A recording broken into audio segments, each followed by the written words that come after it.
Bonjour tout le monde, bienvenue sur cette nouvelle vidéo du C'est lundi, que lisez-vous?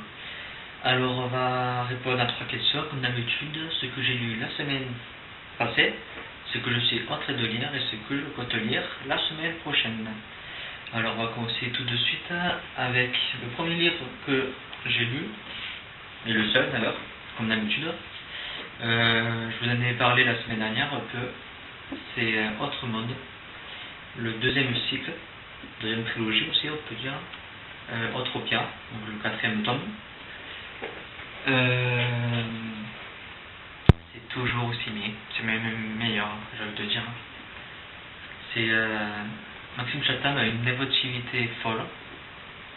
C'est créer un monde et donner vie à ce que l'être humain peut ressentir, l'amour, la haine, la foi, plein de choses comme ça. Il arrive à les rendre, pas les rendre humains, mais leur faire preuve d'une forme corporelle. Et voilà, il y a plein de choses comme ça, vraiment ingénieux, vraiment bien trouvées. Pour l'histoire, sans trop vous spoiler les 3 autres, pour faire simple, on va dire, une tempête a eu lieu, des éclairs ont touché les adultes et les enfants se retrouvent seuls dans le monde et la nature a repris son territoire. C'est-à-dire de vous en parler en fait sans dévoiler l'intrigue de la première trilogie. Donc pour faire simple, c'est des enfants qui survivent face à la nature et face au bouleversement qui a eu lieu, car des humains ont survécu, mais toute joie, toute humanité est partie de leur corps. C'est plus que des monstres, j'avais de dire, des êtres inhumains. Et dans ce tome, on va comprendre d'où venait cet orage, cette tempête. Et une nouvelle menace va arriver. Un livre beaucoup plus noir, beaucoup plus obscur, beaucoup plus mature. J'ai vraiment accroché. J'avais peur de ne pas me rappeler, de ne pas pouvoir savourer ma lecture.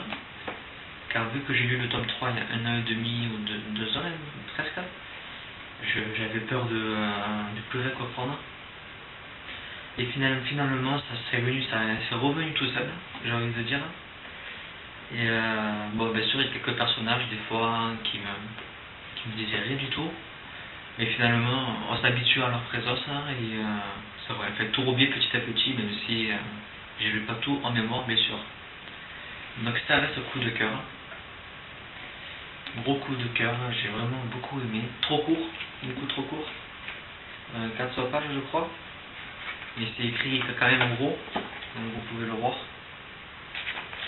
Donc ça se lit quand même très vite. Et c'est coup de cœur. Si vous ne connaissez pas cette saga, lisez-la. Ensuite, j'ai commencé, et j'ai presque fini, il me reste 80 pages je crois. C'est Percy Jackson, La mer des monstres, le second tome. Voilà, je suis... Mais attendez. Je vais y arriver. Je suis là. Il me reste 80 pages, ou 90 je crois. Que dire? Déjà pour l'histoire un peu, ça se renouvelle pas. Percy va retourner au camp de vacances des demi-dieux. Il va découvrir que l'arme de Thalia, qui protège le camp de vacances des demi-dieux, a été empoisonnée. Et avec ses rêves, avec des rêves prémonitoires qu'il fait, prémonitoires des rêves qui le met en connexion directe avec Grover, son ami chèvre là, je sais plus, Satyre. Il va découvrir qu'il a été kidnappé par une créature. Voilà, la créature, vous avez un gros indice sur la couverture, je ne dis pas plus. Et il va découvrir que l'objet qui pourrait sauver le camp des demi-dieux se trouve là où se trouve son ami.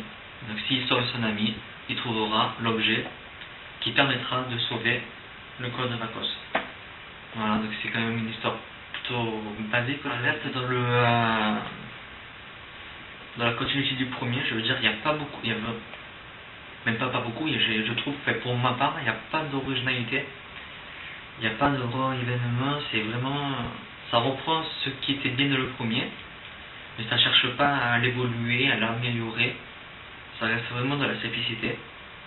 Donc vraiment, c'est pas une déception, j'ai pas envie de dire que je suis déçu, mais il peut mieux faire. Un livre très prévisible, les personnages n'évoluent pas beaucoup, l'histoire reprend un peu la même que la première. Déjà que le début c'était pareil que le premier. Un ami qui est bizarre, mais on va venir à 20 pages avant qu'il nous révèle l'identité de son ami, comme Robert, dans le premier. Durant tout le tome, il tombe dans des pièges, mais qui sont gros comme ça. Dès qu'on voit la personne, on se dit c'est un piège, mais bien sûr il y court la tête de la première. Encore qu'il n'apprend pas de ses erreurs. L'histoire de la quête, c'est pareil. Que dans le premier, ça reprend les mêmes ingrédients. D'ailleurs, ça m'a surpris parce que quand on y dit il faut aller à la mer des monstres, voilà, on nous dit qu'il y a beaucoup de dangers, que tout le monde a perdu la vie et tout. Il a 12 ans. Et oui, j'y vais. Il réagit pas comme une garçon de 12 ans. Donc comme pour le premier, j'aurais bien vu un héros plus âgé. Ça aurait mieux allé avec le thème du livre. Et ça serait mieux passé pour nous, lecteurs. Voilà, donc c'est pas une déception. Mais il y a mieux. Voilà. Donc j'attends quand même beaucoup du troisième. J'espère qu'il va pas me décevoir.